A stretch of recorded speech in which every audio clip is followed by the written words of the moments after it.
நான் என்ன பண்ணேன், நான் பாட்டுக்கு இருந்தேன் சார், நான் பாட்டுக்கு இருந்தேன். பஸ் ஸ்டாப்பில் இருந்து சந்தோஷமாக பட்டாம்பூச்சி மாதிரி வேலை செஞ்சுக்கிட்டு சிறகடிச்சு பறந்துட்டு இருந்தேன். பஸ் ஸ்டாப்பில் தான் அவனை பார்த்தேன். வாட்சை கழட்டி பேக்கெட்டில் போட்டுக்கிட்டு டைம் என்னன்னு கேட்டான் சார். டைம் சொன்னேன். அதுக்கப்புறம் உன் பேர் என்னன்னா தேவகின்னு சொன்னேன். உங்கள் பேர் என்னன்னு கேட்டேன். மூர்த்தின்னா. உங்கள் பையன் நான் தூக்கிக்கிறேன்னு பையன் தூக்கிக்கிட்டு வந்தேன். அப்போ தான் சார் ஆரம்பிச்சது.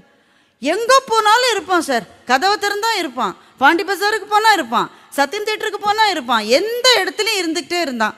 அப்புறம் பாழா போன காதல் எல்லாம் போச்சு சார். எல்லாம் பறி கொடுத்துட்டேன். கல்யாணம் பண்ணிக்கிறேன்னு முழுமையாக ஏமாத்திட்டேன் சார். அதுக்கப்புறம் ஹாஸ்பிட்டலுக்கு போக வேண்டிய நிலைமை வேறு வந்துருச்சு.